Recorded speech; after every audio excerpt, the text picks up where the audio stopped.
क्या आपने कभी यह गहराई से सोचा है कि इस संसार में न्याय वास्तव में कैसे काम करता है? क्यों कभी अच्छे लोगों को भी दुख झेलना पड़ता है, जबकि कई बार गलत कार्य करने वाले लोग सुख और सफलता में दिखाई देते हैं? क्या ईश्वर वास्तव में सब कुछ देख रहे हैं? यदि हाँ, तो फिर अन्याय तुरंत समाप्त क्यों नहीं होता?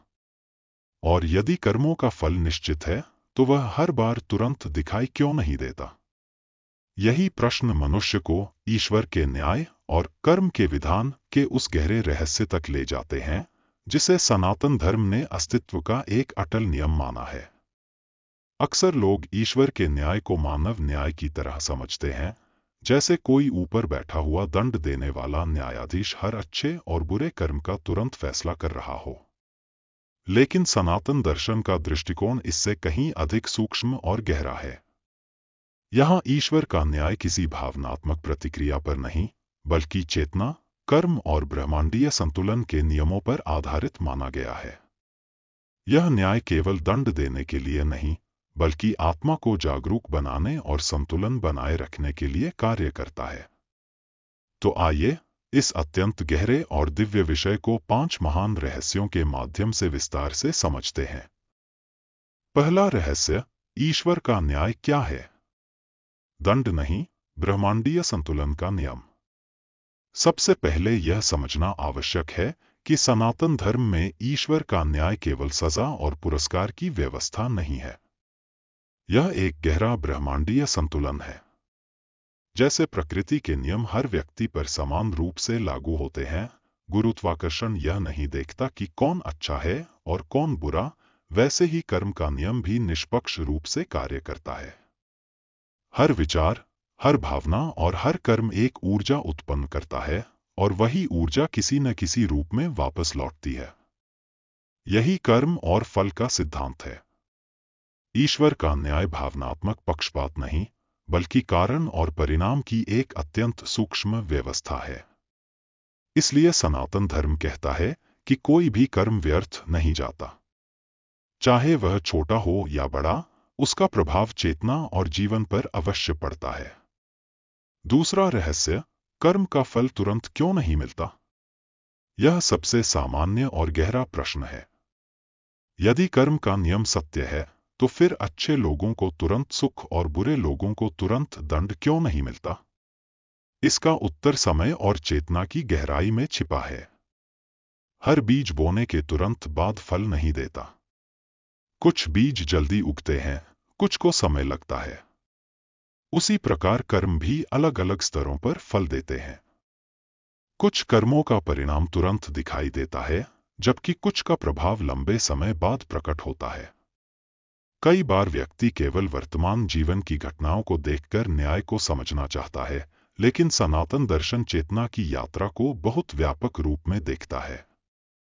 कर्म केवल बाहरी परिस्थितियां ही नहीं बनाते, बल्कि मनुष्य के भीतर की मानसिक स्थिति, शांति, भय, अशांति और चेतना को भी प्रभावित करते हैं। इसलिए ऐसा व्यक्ति जो बाहर से सफल दिखता है, भीतर से अशांत भी हो सकता है। और कई बार कठिन परिस्थितियों में रहने वाला व्यक्ति भीतर से अत्यंत शांत और जागरूक हो सकता है। यही कारण है कि कर्म का न्याय हमेशा सही दृष्टि से तुरंत समझ में नहीं आता। तीसरा रहस्य, क्या ईश्वर दंड देते हैं? बहुत लोग सोचते हैं कि ईश्वर क्रोधित होकर दंड देते हैं। लेकिन सनातन दर्शन में ईश्वर को किसी भावनात्मक प्रतिक्रिया से ऊपर माना गया है। ईश्वर का न्याय किसी व्यक्तिगत गुस्से पर आधारित नहीं होता। वास्तव में मनुष्य अपने कर्मों के माध्यम से स्वयं ही अपने अनुभवों का निर्माण करता है। यदि कोई व्यक्ति लगातार क्रोध, लालच, हिंसा और छल में जीता है, तो वही ऊर्जा धीरे धीरे उसके भीतर अशांति, भय और दुख का कारण बनती है।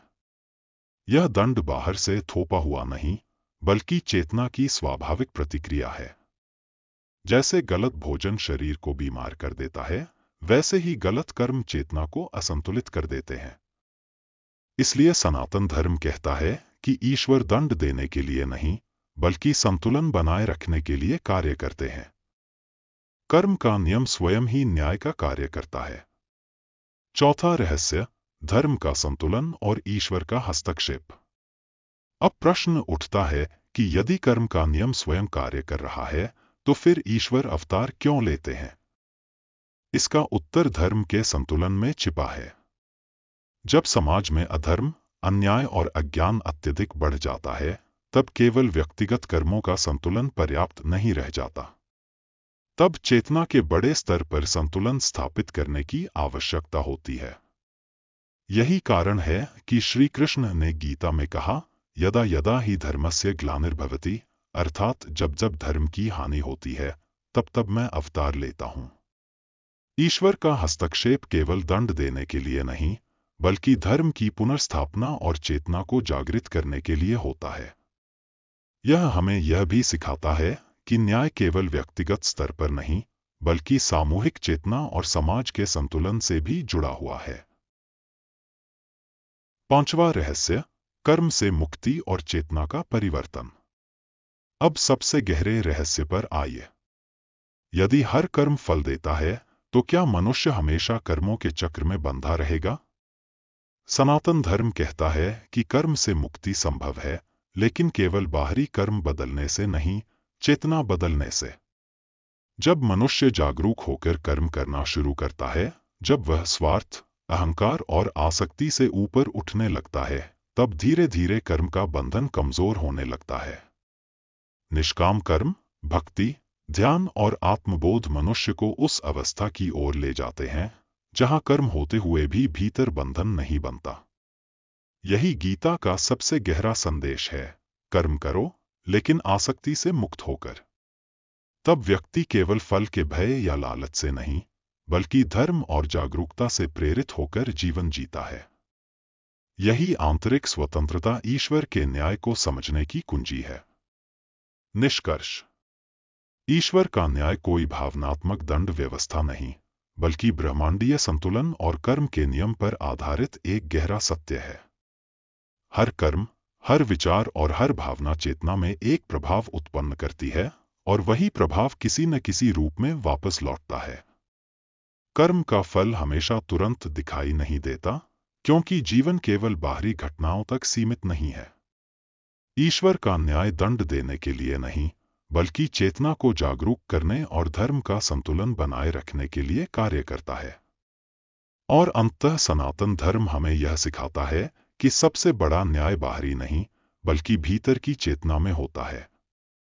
जब मनुष्य सत्य, जागरूकता और धर्म के साथ जीवन जीना सीखता है, तब वह धीरे धीरे कर्म के बंधनों से ऊपर उठने लगता है। शायद यही ईश्वर के न्याय का सबसे गहरा रहस्य है कि हर कर्म हमें या तो अज्ञान की ओर ले जाता है या जागृति की ओर।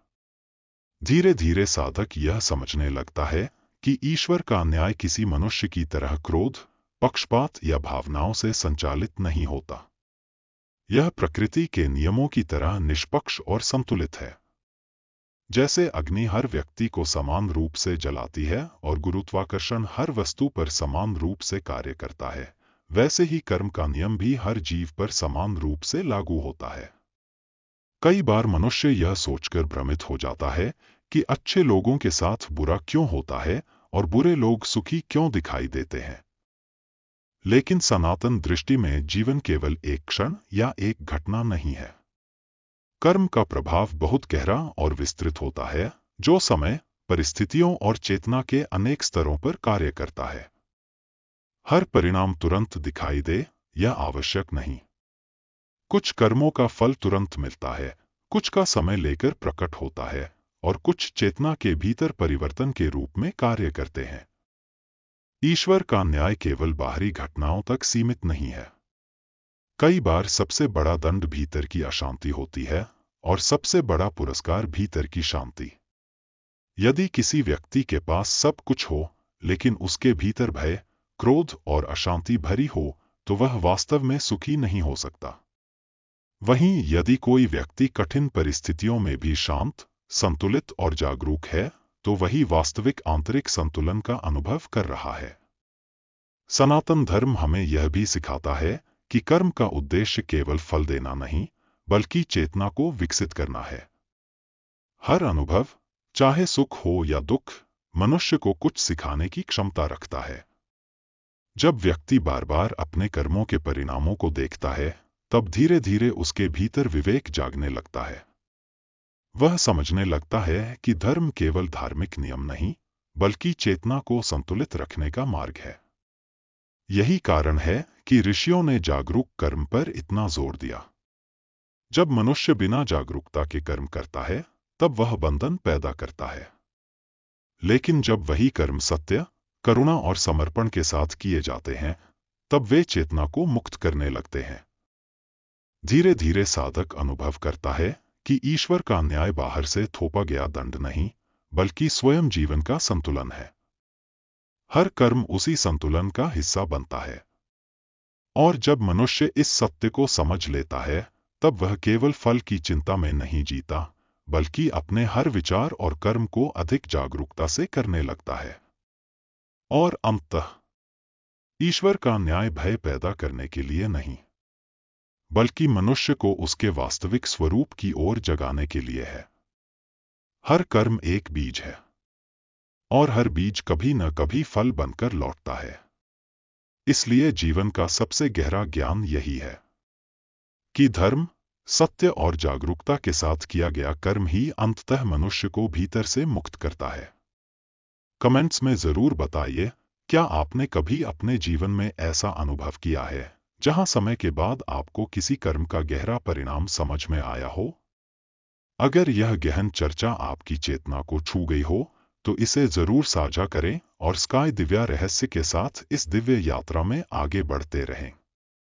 अगले अध्याय में हम फिर मिलेंगे एक और गहरे रहस्य के साथ। तब तक धर्म में रहिए, जागरूक रहिए।